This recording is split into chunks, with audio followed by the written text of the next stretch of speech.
প্রিয় দর্শক, আপনাদের সবাইকে স্বাগত জানাচ্ছি। আমি এস এম আকাশ। দেখছেন দেশ ভাবনা, এই মুহূর্তের বাংলাদেশ। আজ আমরা আলোচনা করব বাংলাদেশ ভারতের সম্পর্ক কোন দিকে যাচ্ছে। আমাদের স্টুডিওতে দুজন অতিথি, তাদের সাথে আগে আপনাদের পরিচয় করে দিই। আমাদের সাথে রয়েছেন এম শাহিদুজ্জামান, সাবেক অধ্যাপক, আন্তর্জাতিক সম্পর্ক বিভাগ, ঢাকা বিশ্ববিদ্যালয়। স্যার, আপনাকে স্বাগত জানাচ্ছি। আমাদের সাথে রয়েছেন ডক্টর জাহিদুর রহমান, রাজনৈতিক বিশ্লেষক। আপনাকেও স্বাগত জানাই। ধন্যবাদ। এম শাহিদুজ্জামান স্যার, আপনাকে দিয়ে শুরু করি। বাংলাদেশ ভারতের যে এখনকার যে সম্পর্ক, বিশেষ করে 5 আগস্টের পরে সম্পর্কের আমরা দেখছি টানাপোড়েন ছিল, এখন অবনতির দিকে গিয়েছে বলে অনেকে বলছেন। আপনার এই মুহূর্তে সম্পর্ক কতটা অবনতি ঘটেছে বা এই পর্যায়কে আপনি কিভাবে ব্যাখ্যা করবেন? ধন্যবাদ। আমার কাছে যেই তৃতীয় দেশটিকে নির্ধারক ও খুবই গুরুত্বপূর্ণ মনে হয় তা হচ্ছে গণপ্রজাতন্ত্রী চীন। চীন আমাকে এখন অত্যন্ত মিস্টিরিয়াস, আবার অ্যাট দ্য সেম টাইম নির্ধারক হিসাবে মনে হচ্ছে ভারত বাংলাদেশ সম্পর্ককে। এখন ভারত অত্যন্ত নার্ভাস এবং উদ্বিগ্ন, তার আচরণেই বোঝা যায় যে ঠিক তার ফরেন সেক্রেটারিকে পাঠানো হচ্ছে জরুরি ভিত্তিতে, আবার অ্যাট দ্য সেম টাইম অভ্যাসগতভাবে ভারত আগ্রাসী একটা মনোভাব নিয়েছে। এই বর্ডার হত্যা করা, তারপর বর্ডারে আরও বিএসএফের প্রেজেন্সকে অ্যাগ্রেসিভ করা। কিন্তু আমার যেটা মনে হয় যে এর অনেকাংশেই উদ্দেশ্যটা হচ্ছে শেষবারের মতো প্রচেষ্টা নিয়ে বাংলাদেশের উপর এমন একটা চাপ সৃষ্টি করা যে ডোন্ট টার্ন টুয়ার্ডস চায়না।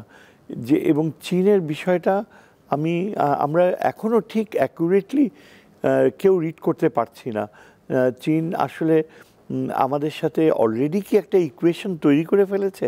কারণ আগের যে ইকুয়েশনটা ছিল সেখানে চীন অনেকাংশেই কিন্তু ধরে নিয়েছিল যে বাংলাদেশ অনেকটা ভারতীয় নিয়ন্ত্রণে থাকবে এবং সেই বাস্তবতার প্রেক্ষিতেই চীনকে অপারেট করতে হবে বাংলাদেশের সম্পর্ক। কিন্তু হঠাৎ যখন দেখা গেল যে এই ধরনের নাটকীয়তা চীনের সাথে এখন আমাদের বড় ধরনের একটা সম্পর্কের ক্ষেত্র খুলে গিয়েছে এবং এটাই ভারতকে নার্ভাস করে তুলেছে।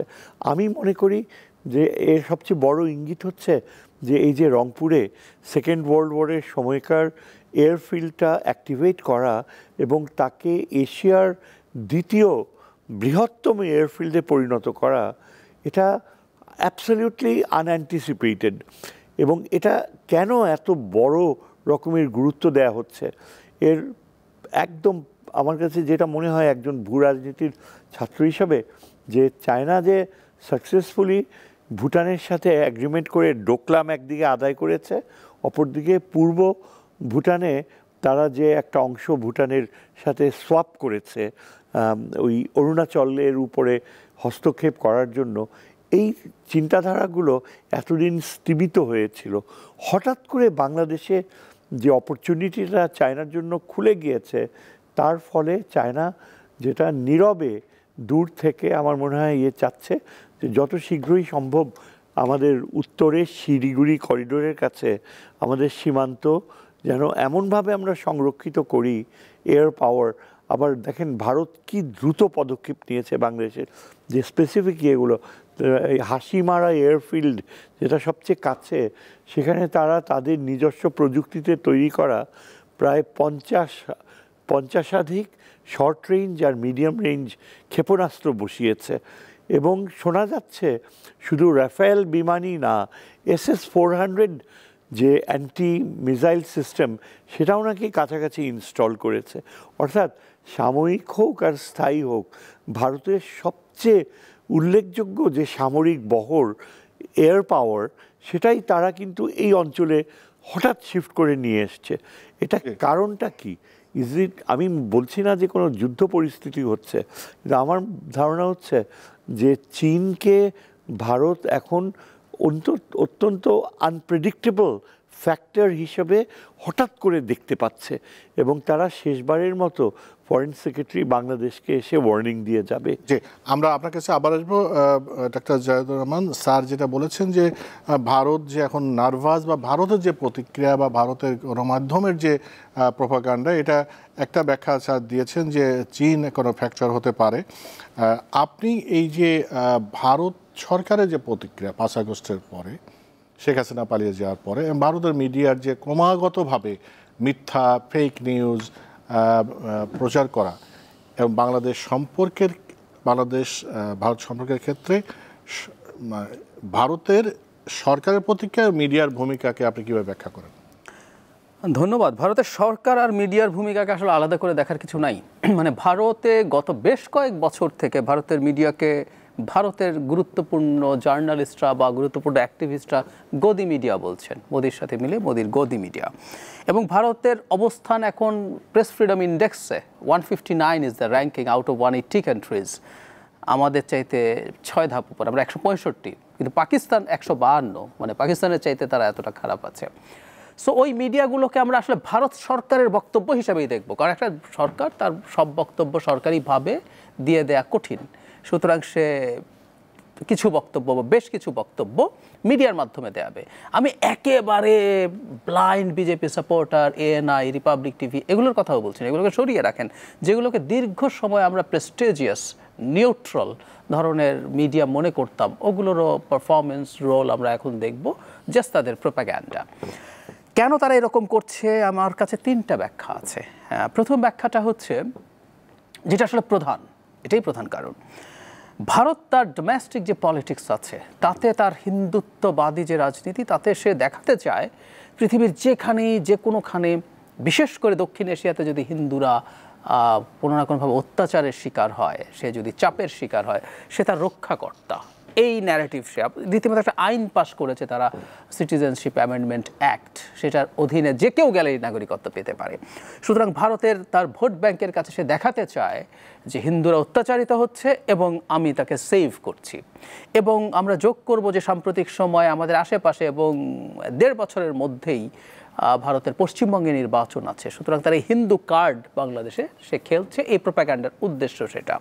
নাম্বার 2 হচ্ছে, ভারত চায় ডক্টর ইউনূসের উপর একটা চাপ তৈরি করতে। মানে এখন যেটা হয়, আপনার আসলে বোঝা দরকার ছিল যে ডক্টর ইউনূসের সরকার শেখ হাসিনার সরকার না। আপনি চাপ না দিয়ে রাদার আপনার রিয়ালাইনমেন্ট আপনি করতে পারতেন, সম্পর্কের যে ধরন ছিল সেটা। কিন্তু আপনি সেটা না করে মনে করলেন যথেষ্ট পরিমাণ চাপ যদি আপনি দিতে পারেন, দিয়ে আপনি অনেক না হলেও কিছুটা হলেও ল্যাভারেজ আপনি অর্জন করতে পারবেন। যেমন আমরা সাম্প্রতিক সময় দেখব যে এটা করে যে হবে না, এটা ভারত বোঝেনি, যে এটা শেখ হাসিনার সরকার না। এবং অবাক লাগতে পারে যে এত বড় একটা দেশ, তাদের এত বিউরোক্রেসি, এত ডিপ স্টেট, তাদের নিজস্ব মানে স্ট্র্যাটেজিশিয়ানস আছে, সবাই এটা বুঝলো না যে এটা এই রকম সরকার নাম, রিয়ালিটিটা মানতে হবে এবং তার সাথে কাজ করতে হবে। কিন্তু দেখুন, আপনি চাপ দিলেন, এবার কি হলো? এবার আপনি দেখবেন যে আমাদের এখানে যে তারা চেষ্টা করেছিল ব্রডব্যান্ডের যে ব্যান্ডউইথ, সেটা মানে এখানে করিডোরের মতো করে নিয়ে যেতে, সেটা রাজি হয়নি।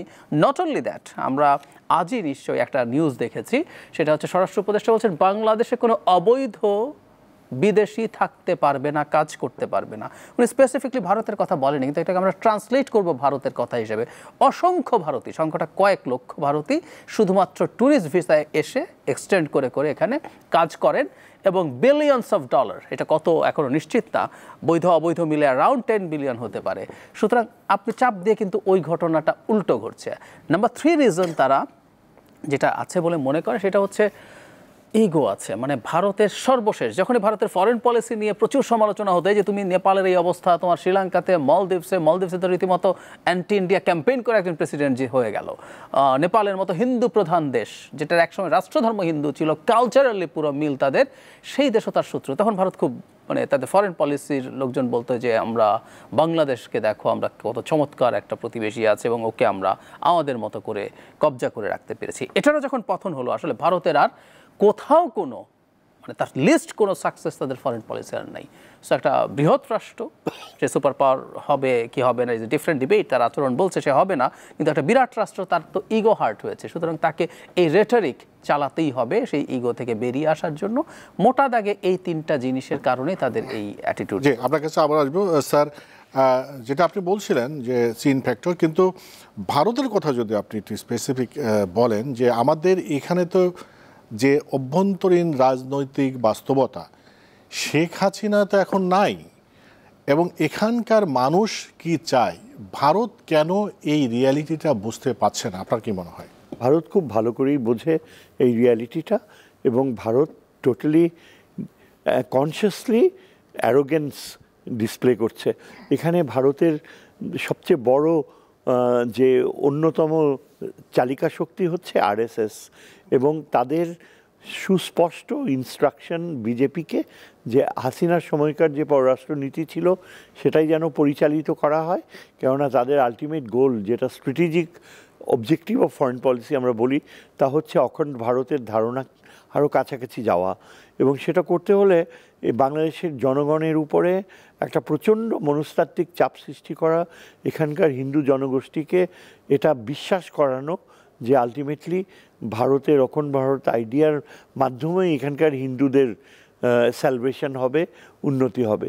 এবং অনেকাংশে তারা কিন্তু আমাদের এখানে যে একটা সুন্দর সম্পর্ক ছিল সেটাকে ধ্বংস করার জন্য সচেতন পদক্ষেপ নিয়েছে। মুসলমান বিদ্বেষী ইতিহাস তারা তাদের যে মিডিয়াতে সুস্পষ্টভাবে তুলে ধরেছে।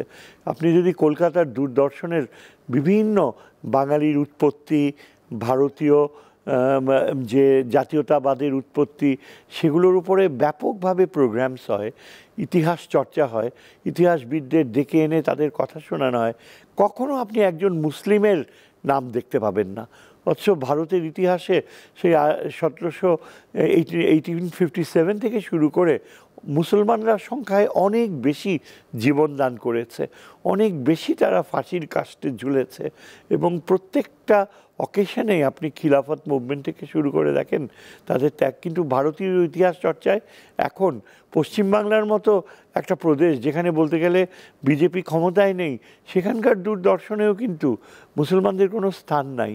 এবং এটা যদি হয় আমাদের দেশেও সেই ধারণাগুলো পাঠ্যপুস্তকে নিয়ে আসা হয়েছে, এটা যে কি ভয়ঙ্কর।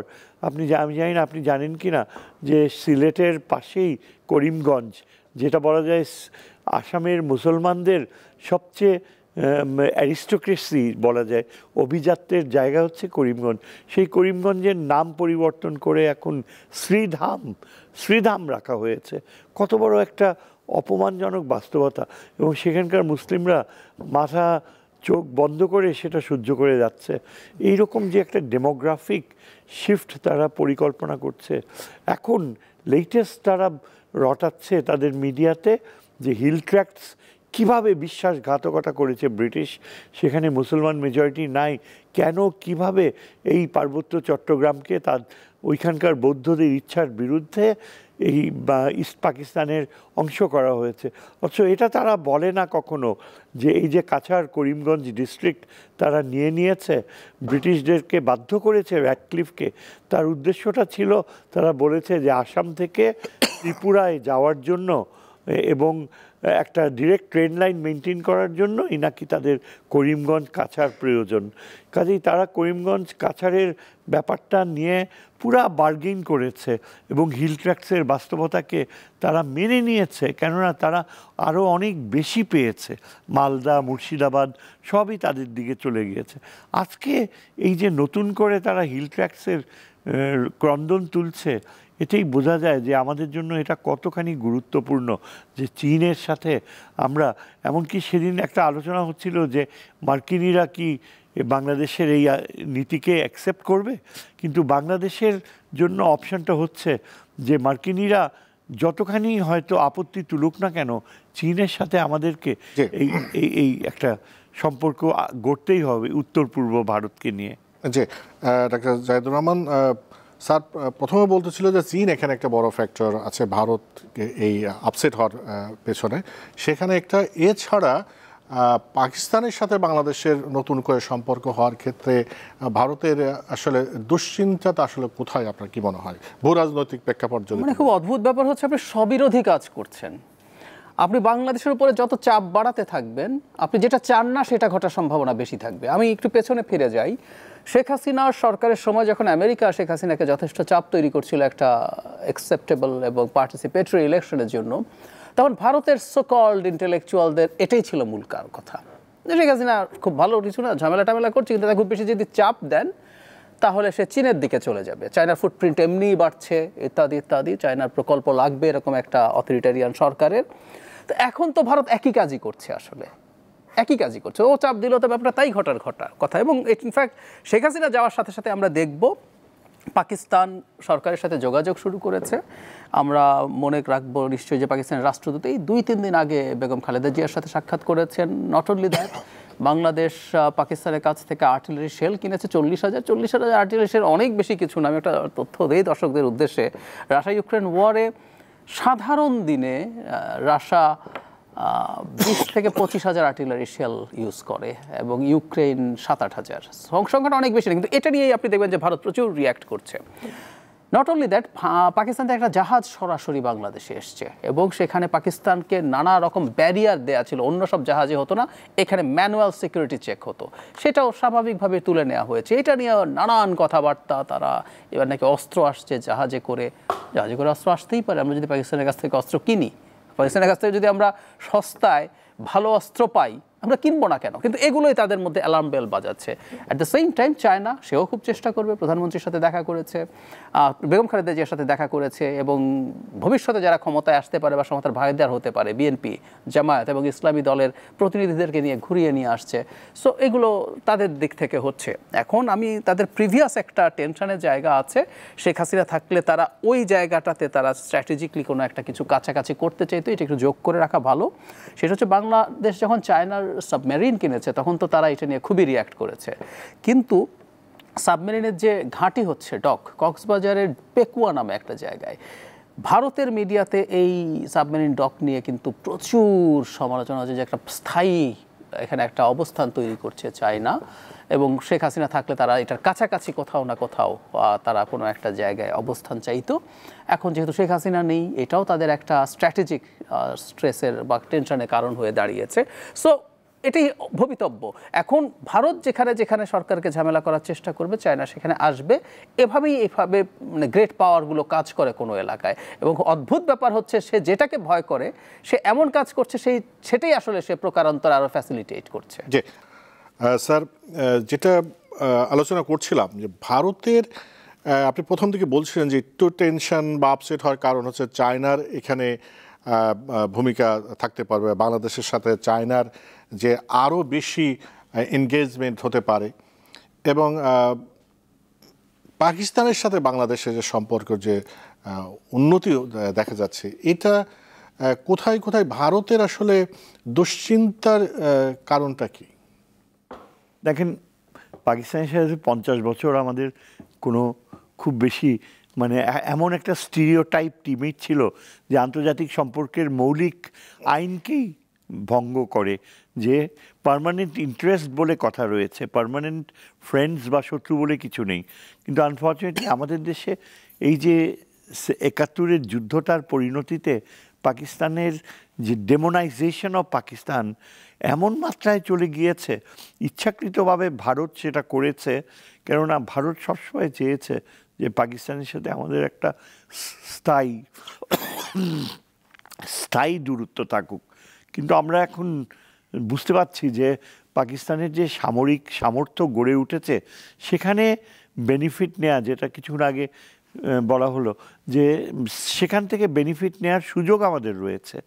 এমনকি আমি যেটা একবার মেনশন করেছি রিসেন্টলি, নিউক্লিয়ার আমব্রেলার কথা, এটা অ্যাকচুয়ালি নিউক্লিয়ার ডকট্রিনস সম্পর্কে যাদের পড়াশোনা রয়েছে, পুরা আপনার ইস্ট এশিয়া, আমেরিকান যে প্যাসিফিক রিম আমরা যে বলি, সাউথ কোরিয়া থেকে একেবারে ইন্দোনেশিয়া পর্যন্ত প্রায় প্রত্যেকটা দেশ, ইনক্লুডিং তাইওয়ান, জাপান, সবগুলোই কিন্তু আমেরিকান নিউক্লিয়ার আমব্রেলার অধীনে রয়েছে। পাকিস্তানের সাথে যখন আমরা চিন্তা করি, এটা ছিল একটা মূল ধারণাটা এমন ছিল না, আমি বলতে চাইনি যে নিউক্লিয়ার বোম এসে এনে বসাতে হবে। The idea was to create the highest level of security, highest level of, যেটাকে আমরা বলি অস্তিত্বজনিত সংকট। পাকিস্তানের কাছে আমরা ভারতকে বোঝাতে চেয়েছি যে এত বছরের শত্রুতা, দূরত্ব এবং মানে স্থায়ীভাবে তাদেরকে নিকৃষ্ট জাতি হিসাবে চিহ্নিত করার পরও আজকে আমাদের সেই সামর্থ্য রয়েছে যে প্রয়োজন হলে আমরা পাকিস্তানের নিউক্লিয়ার আমব্রেলা আমরা আনবো। মানে কি যে এটা কি আন্তর্জাতিক আইনে এটা কি স্বীকৃত? না না, কোনো বাধা নেই। প্রচুর টার্কি রয়েছে, পুরো ইস্ট এশিয়ান রিম। এখন এটা তো আমরা বলছি না যে আজকে এনে বসাতে হবে। এইসব কাজ সাধারণত মিলিটারি কোঅপারেশন কোয়াইটলি হয় ওভার দ্য ইয়ার্স, আপনি বুঝতেও পারবেন না। ইসরায়েলের সাথে ভারতের যে আণবিক নৈকট্য কোন পর্যায়ে রয়েছে তারা কিন্তু আমাদেরকে কখনো বুঝতেই দেবে না। এখন পাকিস্তানের সাথে আমাদের এই ধরনের কথা বলার আনার অর্থটা হচ্ছে এই যে পাকিস্তান যে পাশে দাঁড়াবে বাংলাদেশের, এই ধারণাটা ভারতকে দিলে রিয়াকশনটা এমন ছিল, it created chills in their backbone. ওদের সামরিক বিশেষজ্ঞদের মেরুদণ্ডে চিলিং এফেক্ট হয়েছে যখন চিন্তা করলো যে বাংলাদেশে এমন চিন্তাও হতে পারে যে পাকিস্তানের নিউক্লিয়ার আমব্রেলা।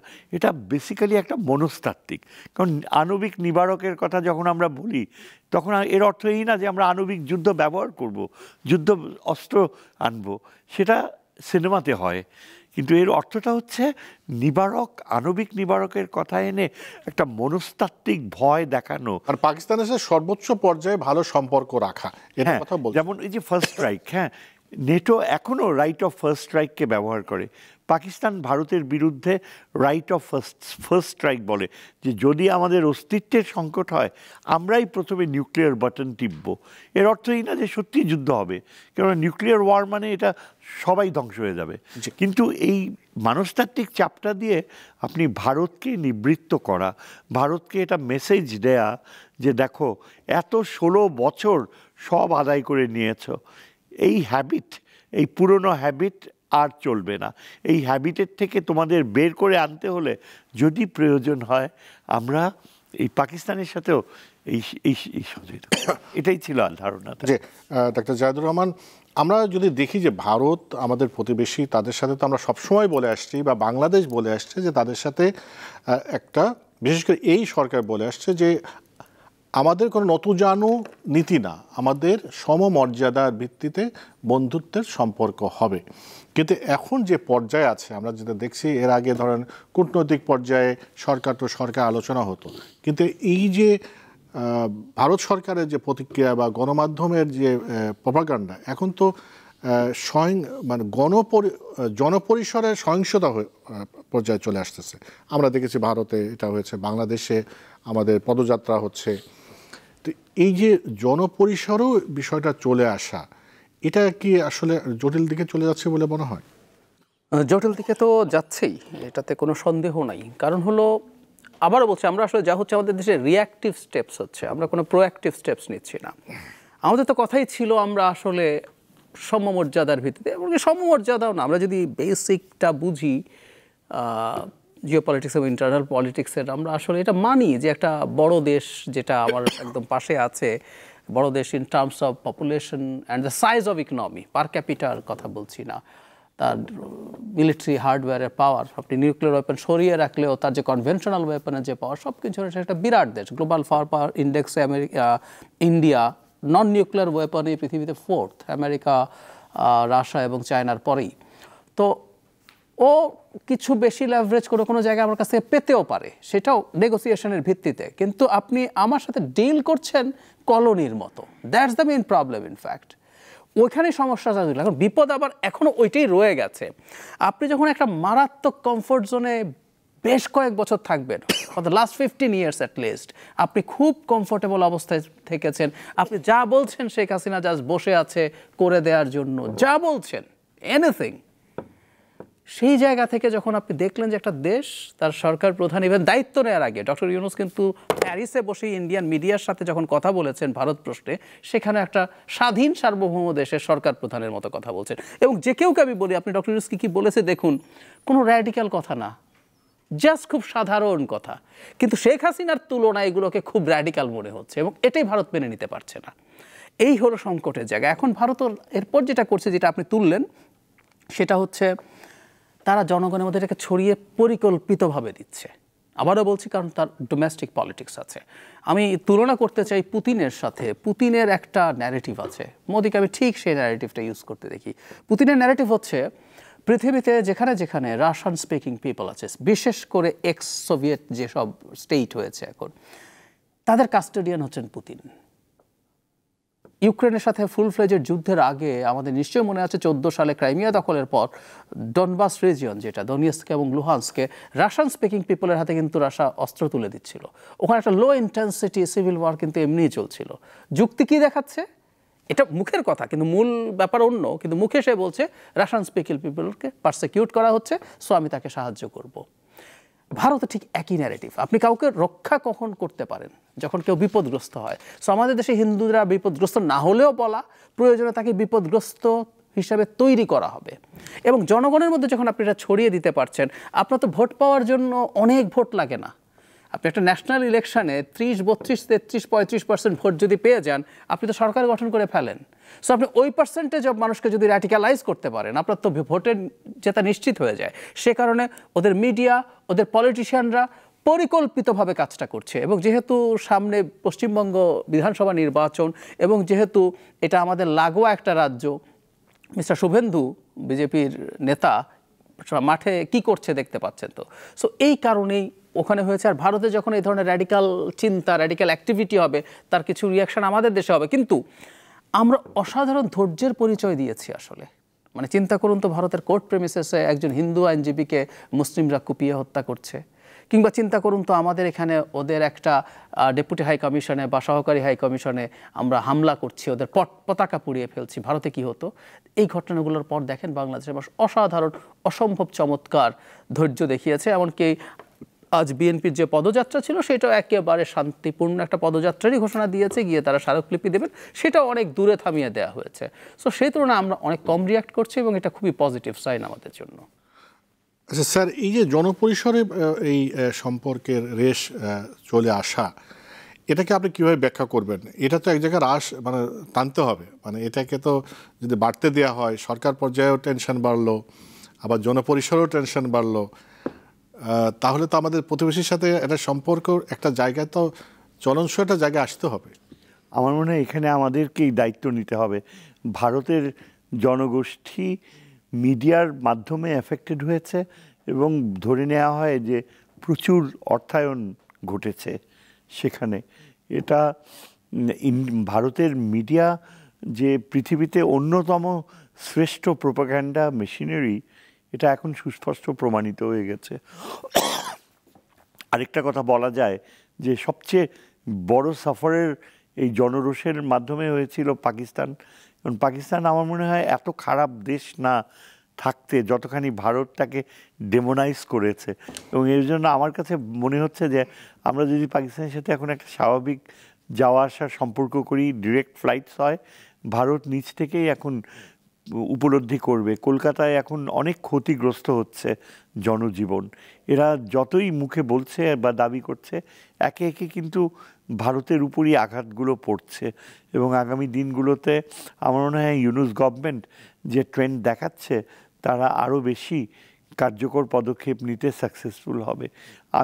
আমার মনে হয় যে মার্কিনিরা কিন্তু ভালো করেই বোঝে ভারতীয় প্রোপাগ্যান্ডার যে শূন্যতা, অন্তঃসার। এবং ভারত যতই দাবি করুক যে ট্রাম্প আসলে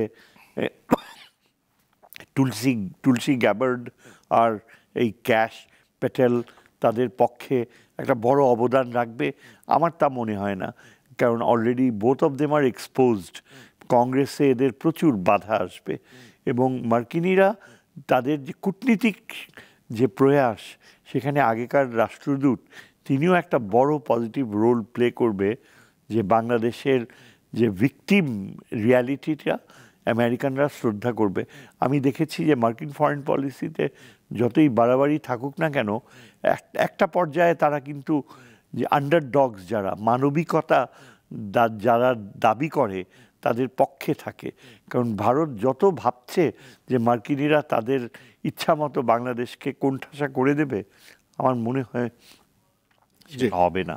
জি, ডাক্তার জাহিদুর রহমান, আপনি জানেন যে পররাষ্ট্র সচিব পর্যায়ের বৈঠক হবে ঢাকায়। তো এই যে এই টেনশনের মধ্যে এই বৈঠক কতটা ভূমিকা রাখতে পারে আমাদের সম্পর্ক উন্নয়নের ক্ষেত্রে, বা সম্পর্ক যাতে অবনতির দিকে না যায়? বৈঠক হচ্ছে এটাই বিরাট প্রভাব ফেলবে, কারণ বৈঠকটা আনসার্টেইন মনে হচ্ছিল একটা পর্যায়ে। কারণ আমি দেখেছি যে ভারতে কিছু সোকল বিশ্লেষক, আমি ওদের অনেক টক শো দেখলাম এর মধ্যে মেইন স্ট্রিমে, তারা কেউ কেউ বলছেন এই উত্তেজনাকর পরিস্থিতিতে ওই যে রিলেশনশিপের ডাউনগ্রেড করা বলে, যে ডাউনগ্রেড করতে হবে, সফর বাতিল করতে হবে। আবার বাংলাদেশে এত ওয়াইড স্প্রেড না হলেও খুব অল্প কিছু মানুষকে আমি সোশ্যাল মিডিয়াতে বলতে দেখেছি বাংলাদেশের উচিত এটা ক্যান্সেল করে দেয়া। সো এই প্রেক্ষাপটে এই বৈঠকটা হওয়া ইটসেলফ, এর মধ্যে হয়তো যে খুব সিদ্ধান্ত তেমন কিছু হয় না, কিন্তু এই বৈঠকটা হওয়া ইটসেলফই একটা খুব ভালো ব্যাপার। এটা অন্তত এসকালেট করবে না যে টেনশনটা যে পরিমাণ আছে। আমি মনে করি ভারতের দিক থেকে এই সম্ভাবনা কিছুটা হলেও তৈরি হতে পারত, কিন্তু আমাদের যখন সহকারী হাই কমিশনে হামলা হলো, এটা কিন্তু ভারতকে বেশ খানিকটা ব্যাকফুটে নিয়েছে। মানে এটার যে দুটো interpretation, either you are not capable of giving some security to that high commission, এটা একটা, আপনার কেপেবিলিটি নেই ভারতের মতো এত যে নাকি গ্লোবাল সুপার পাওয়ার হবে নাকি মনে করে সে একটা দেশের ডেপুটি হাই কমিশন সিকিউরিটি দিতে পারে না, এটাও বাজে ব্যাপার। আরেকটা আরও খারাপ, সেটা হচ্ছে আপনি ইচ্ছে করে হতে দিয়েছেন। সো এই দুটো ঘটনার যে ইন্টারপ্রিটেশন যেটাই হোক না কেন, প্রবাবিলিটি তো এই দুটোই। সো এটা তাকে ভালো ব্যাকফুটে নিয়েছে, কারণ ভিয়েনা কনভেনশন অনুযায়ী কিন্তু এই হাই কমিশনে আক্রমণ মানে আসলে বাংলাদেশের ওপরে আক্রমণ। সো ওই কারণেই আমি ধারণা করি যে তারা মনে করেছে এটা যথেষ্ট হয়েছে, তারা আসবেন এবং খুব সফল অনেক কিছু আলোচনা হয়ে যাবে তা না, কিন্তু একটা ফর্মাল চ্যানেল খুললো, এটা একটা বড় ব্যাপার তো বটেই। স্যার, এটাকে কিভাবে ব্যাখ্যা করবেন? আমি এটাকে এমনভাবে দেখি যে একটা উন্নতি ঘটবে, কারণ বাংলাদেশের মানুষ কিন্তু খুবই ভারতের ব্যাপারে আগ্রহী।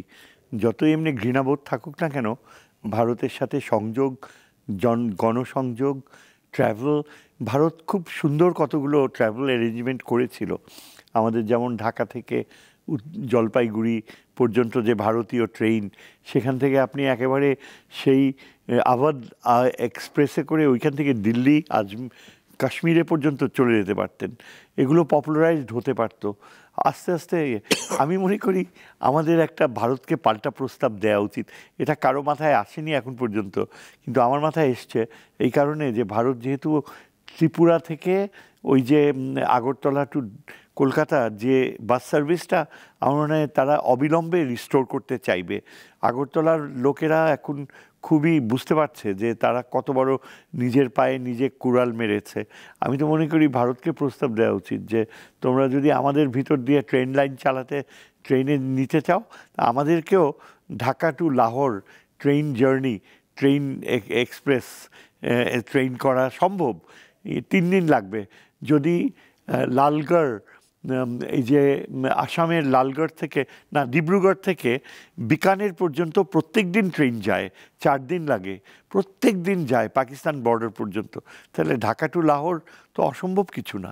এগুলো নতুন আইডিয়া এনে ভারতকে ভ্যাবাচ্যাকা করে দেওয়ার মতো একটা সময় বোধহয় চলে আসছে। যে আমি ডাক্তার জাহিদুর রহমান, যেটা একটু আপনি খেয়াল করেছেন, ডক্টর মোহাম্মদ ইউনূসের বক্তব্য প্রথম দিকে যখন ভারত বাংলাদেশ সম্পর্ক, বা উনি যখন আমেরিকায় গেলেন, ওনার একটি ইচ্ছে ছিল যে এই রিজনের যারা সার্কের প্রধান, তাদের সাথে একটা ফটোশপ করার চিন্তা ভাবনা ছিল। তার মানে সার্ককে উনি পুনর্জীবিত করতে চান। এই যে এই মুহূর্তে এই ভারত বাংলাদেশের সম্পর্ক, বা চায়না বা পাকিস্তান, এই সার্কের প্রয়োজনীয়তা আপনি কতটা ফিল করেন, ডক্টর ইউনূস যেভাবে ফিল করেছেন? এটা খুব সহজ কথা। এটা ডক্টর ইউনূস ফিল করেছেন যে খুব লিস্ট ধারণা রাখে অর্থনীতি সম্পর্কে, পররাষ্ট্রনীতি সম্পর্কে। মানে এটা এমন একটা জিনিস যেটা আসলে আপনাকে দিনের শেষে সবাইকে লাভবান করবে। ডক্টর ইউনূস খুব খোলাখুলি বলছেন যে কোনো একটা সময় আমরা তো ইউরোপিয়ান ইউনিয়নের মতো হয়ে যেতে পারতাম বা পারবো, এখনকার পৃথিবীর নিয়মই হচ্ছে যত বেশি রিজিওনাল কোঅপারেশন করব। তো এটাই হওয়ার কথা। উনি আসার পর থেকে উনি শুধু এটা না, ডক্টর ইউনূস খুব রাইটলি আসিয়ানেরও সদস্য হওয়ার জন্য অলরেডি বলছেন, এবং আমরা যে ফর্মাল যা সব, এটা একটু লেংদি প্রসেস আছে, কিন্তু ফর্মালি আমরা সেটার কাজ করতেও শুরু করব। শুধু এটা খুবই গুরুত্বপূর্ণ ছিল, এবং এটাও এখন আরেক নতুন সংকট হয়েছে। আমি দেখলাম ভারতের মিডিয়াতে কথা বলছে, শাহবাজ শরীফ যখন এটাকে লুফে নিচ্ছেন তখন আবার এটার সমালোচনা যে বাংলাদেশের প্রস্তাব দেয় আর পাকিস্তান গ্রহণ করে, এবং ভারত খুবই সমালোচনা। এবং আমরা জানি যে সার্ক নিষ্ক্রিয় হয়ে আছে পাকিস্তানের কারণে। ডক্টর ইউনূস এমনও বলেছেন যাকে নিয়ে সমস্যা যদি সেটাও হয়ে থাকে আমরা তাকে বাদ দিয়েও করতে পারি, এমনও বলেছেন। কিন্তু ওরা সেটা করবে না, কারণ পাকিস্তানি মূল সমস্যাটা ভারত দীর্ঘদিন কথা বলেন যে ইস্যু নিয়ে মানে সমস্যা, সেই ইস্যুটা আলোচনা না করলে হলো স্যারকে। আচ্ছা সরি, আমি তাহলে এটা করেছি। তো তারপর উনি যেটা আসলে ভারতের মূল সমস্যাটা কোথায়, ভারত আসলে মাল্টিল্যাটারালিজমে বিশ্বাস করে না, ওর সংকট হচ্ছে ওখানে।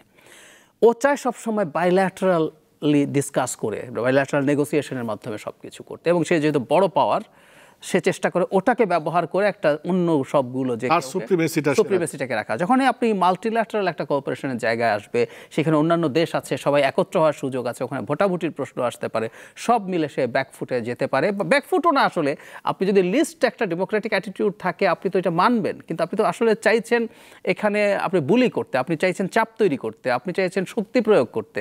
শক্তি প্রয়োগ করার জন্য অন্তত এই ধরনের রিজিওনাল কোঅপারেশন তো আসলে ফেভারেবল জায়গা না। সেই কারণে ভারত আসলে এটা হতে দেয় না এবং হতে দেবেও না। সে আর এটার পরে অল্টারনেটিভ নানান কিছু করার সব গড়িমসি করেছে, বিবিআইএন করার কথা বলেছে, কিন্তু এটা নিয়েও ভারতের যে খুব আগ্রহ ছিল তাও না। সুতরাং আসলে সে রিজিওনাল ইয়ে করতে পারবে না। বাংলাদেশের আমি মনে করি অন্তত উচিত হবে ভারত যদি নাই আসতে চায় আরও কোন কোন জায়গায় আসিয়ান বা আর কাউকে নিয়ে যদি নতুন কোনো জোট তৈরি করা যায়, রাদার সেই চেষ্টা করা উচিত। সার্কের ধারণাটা যখন হয়, আমি জানি না তখন হয়তো সামহাও আপনি এর সাথে কোনো ইনভলভ ছিলেন বলে আমার যতদূর মনে পড়ে। তো এইটা যে স্বপ্ন নিয়ে করা হয়েছিল, এই বাস্তবতায় সার্কের প্রয়োজনীয়তা কতটা মনে করেন এবং চ্যালেঞ্জটা কোথায়? খুবই প্রয়োজন সার্কের। চ্যালেঞ্জটা হচ্ছে ভারত একেবারে স্টিরিওটাইপড, মানে বদ্ধমূল চিন্তাধারা, সেখান থেকে সরে আসতে চায় না। আমার অবাক লাগে যে একসময় কিন্তু মোদি সরাসরি লাহোরে যে ওই আপনার নওয়াজ শরীফের বাড়িতেও গিয়েছিল, ওরকম একটা মনোভাব ছিল। কিন্তু এখন এই মোদি অ্যাবসলিউটলি একটা এক্সট্রিমিস্ট মনোভাবে চলে গেছে, পাকিস্তানের সাথে কোনো কনস্ট্রাকটিভ পথে যেতেই চায় না। এবং এই থেকে ভারতকে কিভাবে বের করে আনা যায় জানি না। যেমন আমাদের বাংলাদেশের অস্তিত্বকে এখন তারা বলে, পশ্চিমবাংলার এক এক্সপার্ট এই শব্দগুলো ব্যবহার করেছে, শিবের গলে নীলকণ্ঠ, মানে গিলতেও পারে না আবার ছেড়ে দিতেও পারে না। আর জয়শঙ্কর তো প্রায় 6 মাস আগে বলেই বসছে সরাসরি, creation of Bangladesh was a great mistake for the security of the north east, এইরকম ভাষায় সে বলেছে এমন সময় যখন বাংলাদেশের সাথে তাদের সম্পর্ক খুব ভালো ছিল একজন জার্মান জার্নালিস্টকে। এবং আপনি যদি জয়শঙ্করের ইন্টারভিউসগুলোর রেকর্ড খুঁজে দেখেন না, দেখবেন যে ক্রিয়েশন অফ বাংলাদেশকে সে পর্যন্ত চ্যালেঞ্জ করেছে। এখানেই হচ্ছে বড় বাধা ভারতের, যে এই এক্সপ্যানশন পলিসি, এটা কোনোভাবেই সার্কের আইডিয়ার সাথে মিলছে না, যার কারণে পৃথিবীর অন্যান্য সব জায়গা থেকে আমরা অনেক পিছিয়ে গিয়েছি। যদি ভারতে একটা টলারেন্ট সরকার থাকতো তাহলে আমরা দেখেন কি সুন্দর ঢাকা থেকে করাচি ট্রেনে যাওয়া, ঢাকা থেকে লাহোরে ট্রেনে যাওয়া, পেশাওয়ারে ট্রেনে যাওয়া, with stop ওভার্স in Patna, Lucknow, Ambala, তারপরে অমৃতসর হয়ে লাহোর, 3 দিনে এটা বোধহয় সবচেয়ে পপুলার ট্রেন জার্নি হতে পারত এবং ভারতীয়রাও এই ট্রেনে করে যেত। আমাদের এত অসাধারণ, মানে এই সাবকন্টিনেন্টে ভিন্নতা রয়েছে, আলাদা আলাদা জাতি বৈচিত্র্য রয়েছে। ভারতের ইন্টারনাল ট্রেন জার্নি দেখেন কত ডেভেলপড, অথচ আমরা পাকিস্তান, বাংলাদেশ, আমরা এর ইউটিলিটি পাচ্ছি না। এই দুটো এই সামান্য কমন সেন্সটুকুও ভারতীয় লেখকরা স্থান দিতে চায় না। যে আমরা একদম শেষ পর্যায়ে একটা ছোট্ট প্রশ্ন করবো দুজনকে, ডাক্তার জাহিদুর রহমান, সেটা হলো যে বাংলাদেশ এবং ভারতের যে সম্পর্কের বর্তমান যে প্রেক্ষাপট, যে অবনতি, আমাদের যেহেতু প্রতিবেশী বন্ধুসুলভ, আমরা সমতার ভিত্তিতে সম্পর্ক চাই এবং সেটা হতে হবে। যদি কোনো কারণে টেনশন বিল্ড করে, মানে আমরা নিজেরাই এটা সমাধান করতে পারবো কিনা, বা তৃতীয় কোনো দেশে এখানে কোনো সহযোগিতা করতে পারে কিনা। তৃতীয় দেশের সহযোগিতা হবে না, তবে আমি মনে করি উত্তেজনা আর খুব বেশি লম্বা সময় চলবে না, কারণ ভারত এটা অ্যাফোর্ড করতে পারে না। কেন বলছি? আমরা জানি ভারতের সাথে আমাদের বিরাট বাণিজ্য আছে, ভারত 13-14 বিলিয়ন ডলার ইম্পোর্ট করে। আমি দেখলাম তাদের মিডিয়ার লোকজন বলছে এটা কোনো টাকাই না, কিন্তু ওদের বিশাল ঘাটতি, ভুল তথ্য আছে। এই 13 বিলিয়ন আমরা ইম্পোর্ট করি। আমাদের মানুষজন ভারতের শিক্ষা, চিকিৎসা এবং বেড়াতে যাওয়ায় কত বিলিয়ন খরচ করে আপনি সেটা হিসাব করুন। ভারতীয়রা আমাদের দেশ থেকে উপার্জন করে আরও যে 10 বিলিয়ন নিয়ে যাচ্ছে, অঙ্কটা কিন্তু বিরাট। আমরা এর মধ্যেই দেখছি পশ্চিমবঙ্গের হোটেল মালিক, দোকান মালিক তারা হাপিত্তেশ করছে। সো খুব দীর্ঘ সময় আসলে হবে না, এবং এই সংকট চলতে থাকলে একটা কথা বলা হয়, পৃথিবীতে সোর্সিংয়ের আসলে প্রচুর জায়গা আছে। আপনি দীর্ঘদিনের অভ্যস্তা, সুবিধার কারণে আপনি এটা করেন। সোর্সিং যদি বাংলাদেশের ব্যবসায়ীরা অন্য জায়গায় চলে যায়, আমরা তো টাকা দিয়ে কিনি। ভারতীয়দের কথা শুনলে অবশ্য মনে হয় তারা আমাদেরকে দেয়, ওরা বলে আমরা তার এটা দেবো না, সো মানে বিনা পয়সায় দেয়।